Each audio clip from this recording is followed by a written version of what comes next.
Pada awal abad ke-20, ketika matahari kolonial Belanda bersinar paling terik di atas Hindia Belanda, sebuah ancaman gelap mulai menyelinap masuk. Bukanlah pemberontakan bersenjata atau krisis ekonomi yang menghantui, melainkan musuh tak kasat mata yang membawa serta horor dan keputusasaan. Wabah pes. Kisah ini adalah tentang bagaimana Jawa, pulau yang telah lama menjadi permata kolonial, harus berhadapan dengan salah satu pandemi paling mematikan dalam sejarah manusia.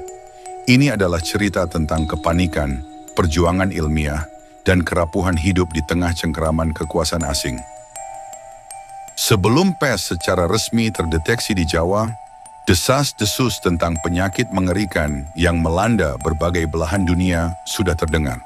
Maut hitam telah lama menjadi momok di Eropa dan Asia, namun di Hindia Belanda, seolah itu adalah cerita jauh yang tak akan pernah menyentuh tanah mereka.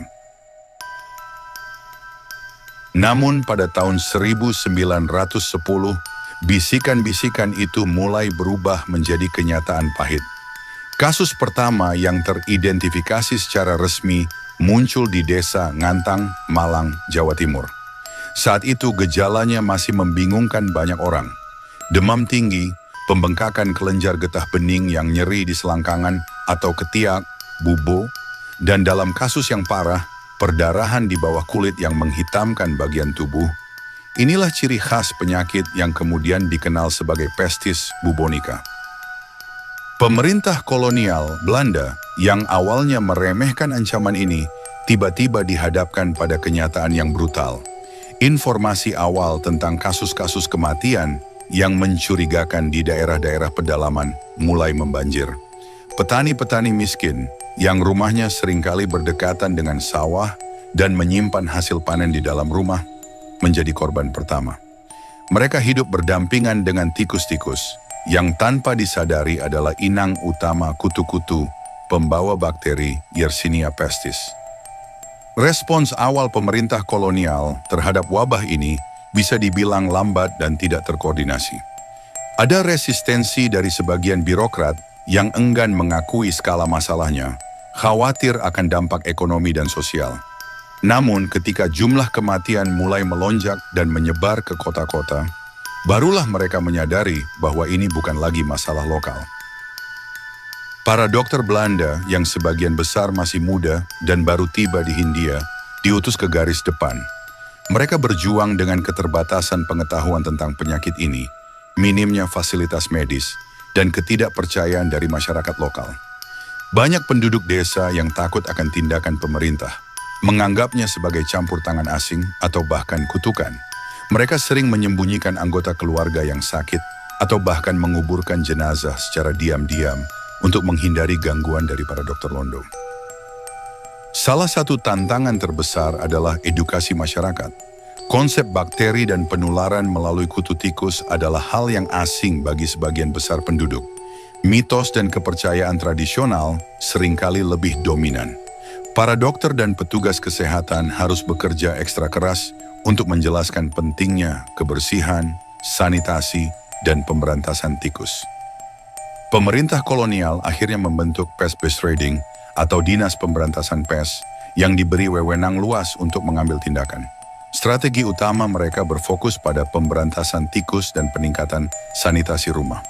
Salah satu program yang paling intensif adalah pemusnahan tikus secara massal. Ribuan jebakan tikus disebar dan hadiah diberikan untuk setiap ekor tikus yang tertangkap. Petugas-petugas berkeliling dari rumah ke rumah, menggeledah, membersihkan, dan bahkan kadang-kadang membongkar rumah-rumah yang dianggap tidak memenuhi standar kebersihan atau berisiko tinggi menjadi sarang tikus. Program lain yang tak kalah masif adalah perbaikan rumah sehat. Ini melibatkan pembongkaran dan pembangunan kembali rumah-rumah dengan desain yang lebih higienis, seperti lantai yang ditinggikan, agar tikus tidak bersarang di bawahnya, dinding yang tertutup rapat, dan gudang penyimpanan bahan makanan yang terpisah dari area tidur. Namun program ini seringkali menimbulkan ketegangan. Banyak penduduk yang merasa dipaksa dan tidak memiliki sumber daya untuk membangun ulang rumah mereka atau merasa tindakan pemerintah terlalu intervensif dan merusak tatanan hidup tradisional mereka. Di balik angka-angka kematian yang mengerikan dan laporan-laporan resmi yang kering, tersembunyi kisah-kisah individu yang penuh derita.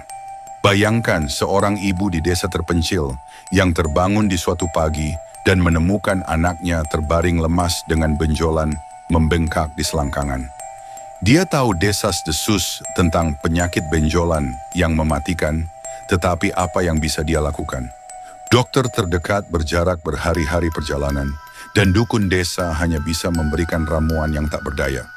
Dalam hitungan hari, sang anak meninggal dan jasadnya harus segera dimakamkan demi menghindari penularan lebih lanjut. Ada pula kisah para pekerja paksa yang dikerahkan untuk membersihkan desa-desa yang terinfeksi. Mereka adalah pahlawan tanpa tanda jasa, berhadapan langsung dengan bau busuk kematian dan risiko penularan yang tinggi.